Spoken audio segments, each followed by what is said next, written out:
Play bande konanga, petite sœur, grande sœur. Bonsoir, tout comme ce que 21h30. Vraiment, tout comme randa kusikoyo. Webi kina poto awa na mtazama madusu na yakotaka. Et puis bon, on a invité na madusu na wana kendaka. On a invité, bon, ils ont la conférence, mais la conférence comme telle, la réunion, ils appellent la réunion comme telle. Comme on dit, bon, obligation, mon roboué. Ben voilà, le problème c'est quoi? Le problème est que, donc, des autres en a qu'à t'emboka, oh, il y a un client, tout mon aboué. Donc, ça devient une réalité. Nandengmoko, namatcha paniqué. Vidéo ils apona yo moko na tindeli opoza masalanga poza ndekonanga po na lengi trop tout ça l'envie donc entre biso c'est quelque chose à la tête quoi on a bien baninga nga so basala ndenge ni menga na sala ngobongo na marque nanga po ngai naza mutu na vana na bino na sala pe vidéo po na TikTok te po na tinu na WhatsApp po mwana benga tous les play tous les master comme tel mbala moko ezate OK. Donc, premier d'Aliboué. Donc, les autres sont les 21, 21h30.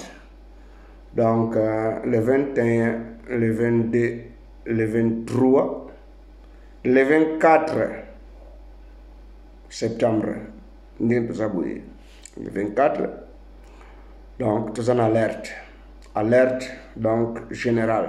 Ils sont au Canada, les États-Unis, Wapi. Afrique na yoki angote mende, je crois aussi. Afrique na yoki angote mende, je crois aussi.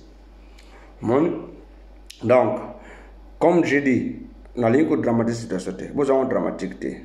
Ngana osenga na yo etant que mende konanga famille na ngai. Luka lobby na tango. Luka moi ce que mungu ezate sombango lobby. Maya comme les gens ont problème de ou bando mela maya gaz le lo bon lobby comme la robinet c'est égal le cap le cancer on a parlé pour le 24 to yebite nini ko le 24 septembre oyo e koza na wale muka muke e koza na pele moko ya moi katikati e koza la pe munene koleka donc na ko confirmer donc de toutes les façons ngana za na alerte. On a en alerte à partir du 24. Donc, c'est ça la situation.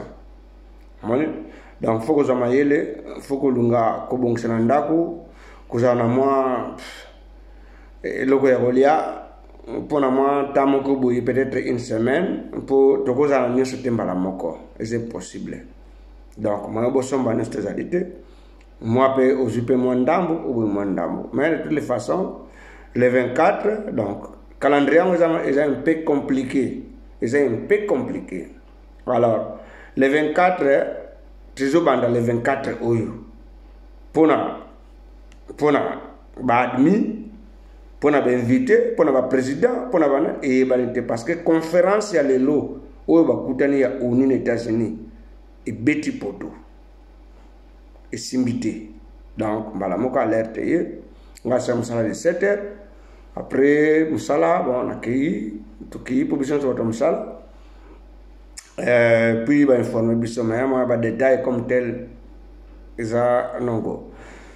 Aber, à fait de fall, scheiße. Nicht gut. Scheiße. Ils s'appellent ma belle casse, donc, quitte ou attendre quitte. Mais de toutes les façons, conflit est allé entre Ukraine et Poutine. Et grave en miniature. Donc, je ne souhaite pas, mais éco mondial. OK? Éco mondial. Le temps rendez-vous est le 24, le 9 novembre, et puis le 4 janvier, non, pas le 4 janvier, le 4 janvier, moi, le 3. Le 2 ou 3 janvier, voilà. Et ça m'a bien dit. Donc, et ça, il y a une positivité. Et on a informé bien, tout. Lobby, moi, légal, le plus important, c'est Moul, Napalais, moi, Thompson, moi, et le comme Soukali, Mungwa, ok?